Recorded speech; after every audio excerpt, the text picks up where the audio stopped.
un plan más claro, una estrategia más específica y compartirla con los diferentes sectores para conocer si existe una hoja de ruta segura, dónde estamos y hacia dónde vamos.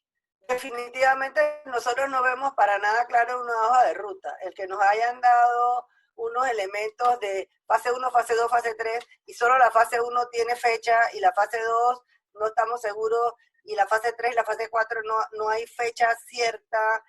Los protocolos de apertura. Se han dicho que vamos a tener gente que va a ir a supervisar si los protocolos están bien hechos, pero los protocolos no se nos han dicho claramente cuáles son. Cada empresa tiene que aplicar sus protocolos porque no hay unas guías más claras de cuáles son esos protocolos. ¿Qué va a pasar con ese montón de empresas micro, pequeñas, medianas, que no tienen espacio para dar 2 metros entre sus trabajadores?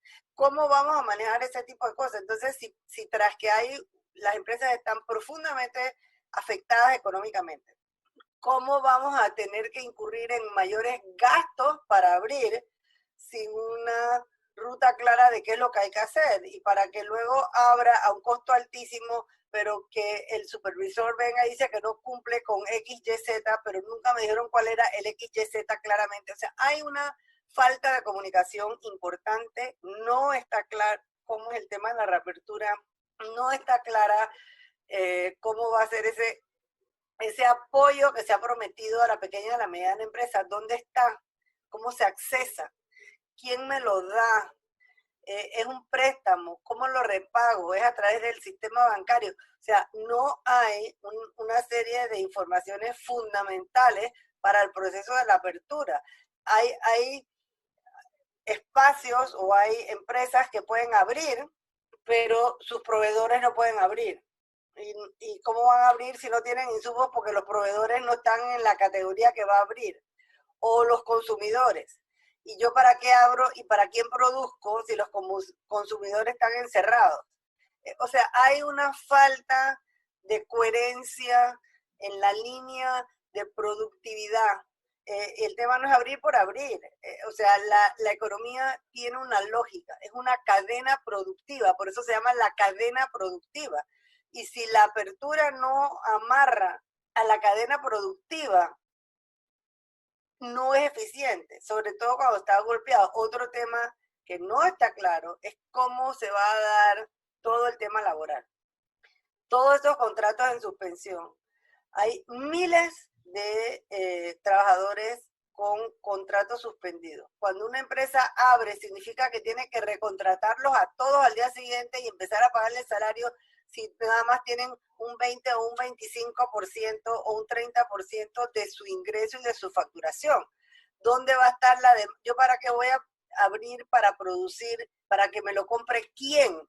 Si mis clientes están profundamente golpeados, eso significa que yo debo poder ajustar mi plantilla laboral a la nueva dimensión de mi empresa, pero nadie me está diciendo cómo yo voy a hacer con esos empleados. ¿Puedo mantenerlos suspendidos o significa que los tengo que recontratar a todos el primer día? ¿Los puedo liquidar? ¿No tengo plata para liquidarlos? ¿Voy a poder hacer algunos arreglos de pago de esa liquidación? Nada de eso está claro. Y sin eso, ¿puedo reducir jornadas laborales o no puedo reducir jornadas laborales? Y para reducir la jornada laboral, para ajustarme a mi demanda, eso significa que si yo reduzco mi jornada laboral, yo tengo que reducir las horas de trabajo de mis trabajadores, por lo tanto, su salario a la mitad. ¿Quién me autoriza eso? Eso no es legal. Entonces, puede darse el caso, y es muy peligroso, que por tratar de mantener el 100% de los empleos, que es absolutamente imposible hacerlo, por la condición que está ahí, que no es culpa de nadie, no es culpa de los trabajadores, pero tampoco es culpa de los empleadores, y los empleadores van a poder asumir solo lo que la empresa genera como ingreso para poder seguir asumiendo esos costos. Y si yo, para poder seguir operando, necesito operar con el 40% de mis trabajadores y no con el 100%, ¿me van a dar permiso para liquidar a esos otros 60 o para suspenderlo? Es que o liquido a los 60 o liquido a 100% porque la empresa quiebra. Entonces hay que darle la facilidad a las empresas de mantener la mayor cantidad de empleos posibles y la capacidad instalada productiva, de manera que en la medida que la economía se va desarrollando y en la medida que la economía va creciendo, de esa misma manera entonces podemos volver a generar plazas de trabajo, recontratar a los empleados que tuve que liquidar o poner en suspensión. Pero nada de eso está claro.